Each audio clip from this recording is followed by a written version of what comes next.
Les consommateurs camerounais n'ont de cesse de dénoncer la mauvaise qualité des services de communication électronique offerts par les opérateurs du secteur.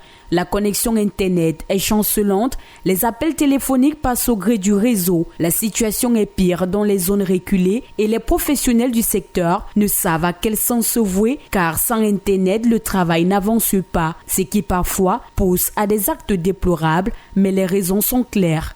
Je brûle ce modem en guise de protestation contre l'arnaque qu'il représente. Vous l'aurez reconnu, ce modem est vendu par MTN Cameroun avec une promesse claire, la connexion illimitée. Déjà, comme je l'ai dit à l'entame de cette vidéo, justement, brûler cet équipement, ce terminal est un acte de protestation contre ce que nous, en tant que consommateurs, nous subissons. Ce que nous, en tant qu'entrepreneurs dans le secteur du numérique, nous subissons. C'est avant tout un acte extrêmement important pour nous parce qu'à un moment donné, il faut qu'on apprenne à se dire non, non, ça suffit. Alors, s'il faut noter que tous les opérateurs de télécommunications sont au même niveau d'égalité en termes de qualité de service, il faut noter de l'autre côté que ce qui déclenche cette action, c'est justement l'offre proposée, mise sur le marché par MTN, justement cette promesse de connexion illimitée via une box précise, vous voyez un peu, et à chaque fois que vous vous connectez, vous allez vous rendre compte que voilà, ça va fonctionner pendant un temps extrêmement limité et puis le reste du temps, ça ne fonctionne plus. Chaque utilisateur, dans l'impossibilité d'user de sa connexion Internet de façon optimale, trouve bien un qualificatif péjoratif pour celle-ci. À simplement parler, les Camerounais ne sont pas satisfaits du service Internet.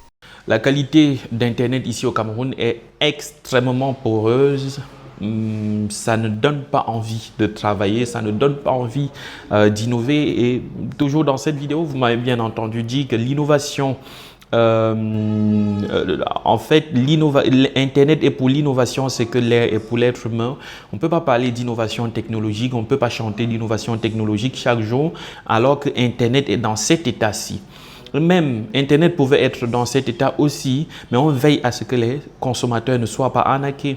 Parce que lorsqu'on vous demande de payer 30 000 francs pour avoir une connexion tout au long du mois, et tu n'as la connexion que pendant 3 jours, une semaine, le reste du temps, tu n'en as pas. Ça, c'est de l'arnaque au sens pur.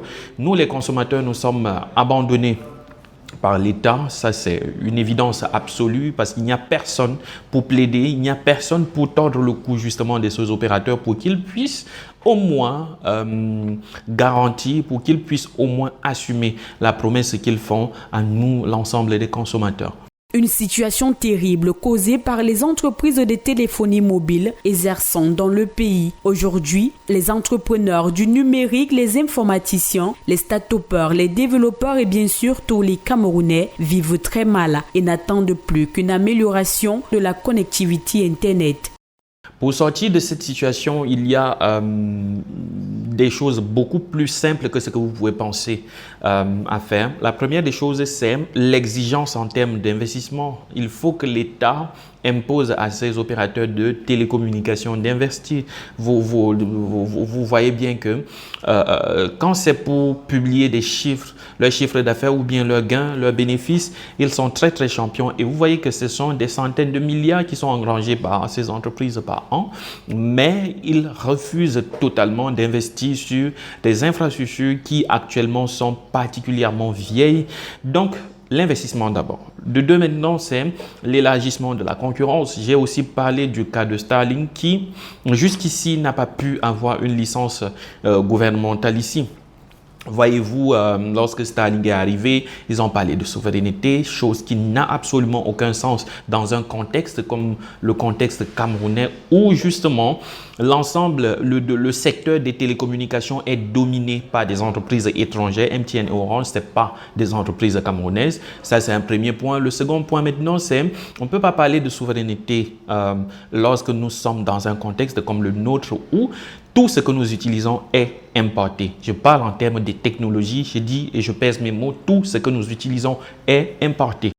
Il est clair que les Camerounais doivent prendre leur avenir en main pour faire face à ce mal-être. Le gouvernement, garant de sa population, doit sortir de son silence pour résoudre ce problème crucial qui touche tous les secteurs.